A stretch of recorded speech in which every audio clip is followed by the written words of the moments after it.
TTD ఈవోగా బాధ్యతలు చేపట్టిన అనిల్ కుమార్ సింఘాల్ సంస్కరణలకు శ్రీకారం చుట్టే ఆలోచనలో ఉన్నారు.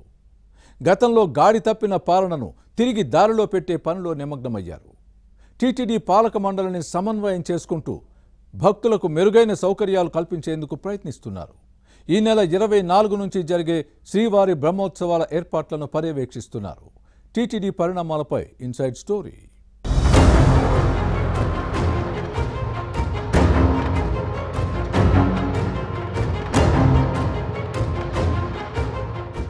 కీలక అధికారులు నేతల మధ్య సమన్వయం లోపిస్తే ఏ వ్యవస్థ అయినా గాడి తప్పుతుంది.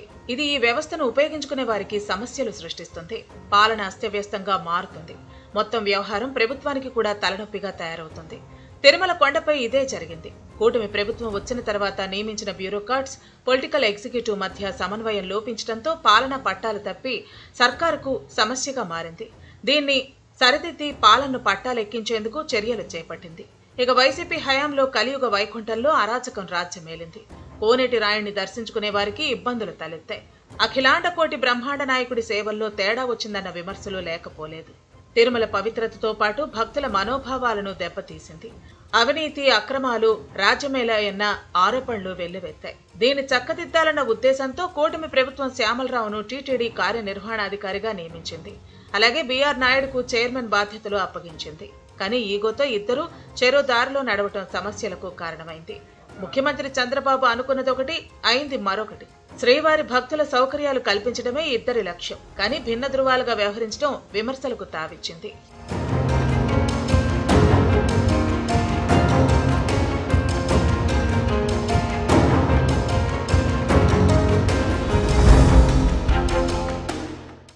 ఈ ఏడాది జనవరిలో వైకుంఠ ఏకాదశి ఏర్పాట్లలో తిరుపతి బైరాగి పట్టెడ టోకెన్ల జారీ కేంద్రాల దగ్గర తొక్కిసలాట జరిగింది.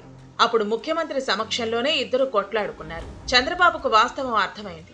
ఈవోకు, చైర్మన్ కు పొసగటం లేదని తెలుసుకున్నారు. అయినా సర్ది చెబితే సర్దుకు పోతారేమోనని భావించారు. కానీ కీచులాటలు ఎక్కువయ్యాయి. దీంతో పాలన గాడి తప్పి లక్ష్యం దెబ్బతింటోందన్న విషయం స్పష్టమైంది. ఇద్దరి మధ్య సమన్వయం కుదిర్చేందుకు సీఎం పలుమార్లు సమావేశాలు నిర్వహించినా దారికి రాకపోగా ఆధిపత్య పోరు మరింత ముదిరింది. పాలనా మండలి తీసుకున్న నిర్ణయాలను అమలు చేయకుండా పక్కన పెట్టేసేవారు ఈవో. ఈగోలకు పోతే ప్రభుత్వానికి తలనొప్పులు, చికాకులు తప్పవు. పాలన గాడి తప్పితే వ్యవస్థ కుప్పకూలుతుంది. దీంతో ఇక లాభం లేదనుకుంది ప్రభుత్వం. భక్తులకు మెరుగైన సౌకర్యాలు కల్పించాలన్న లక్ష్యాన్ని విస్మరించడంతో దిద్దుబాటు చర్యల్లో చేపట్టిన కూటమి ప్రభుత్వం ఇటీవల ఈవో శ్యామలరావును బదిలీ చేసి అనిల్ కుమార్ సింఘాల్కు బాధ్యతలు అప్పగించింది.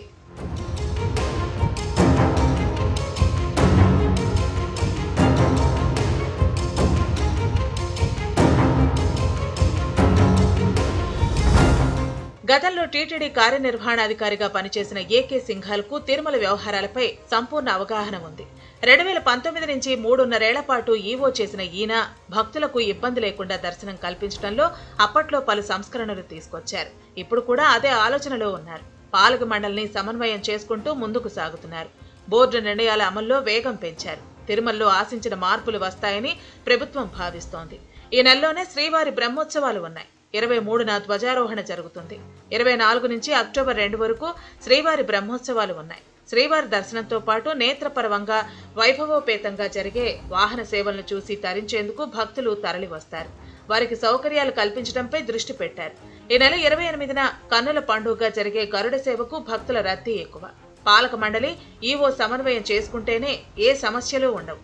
సర్కారు ఆకాంక్షను నెరవేర్చే విధంగా ఏకే సింఘాల్ పనిచేస్తారన్న ఆశాభావం వ్యక్తమవుతోంది. ఏం జరుగుతుందో చూడాలి.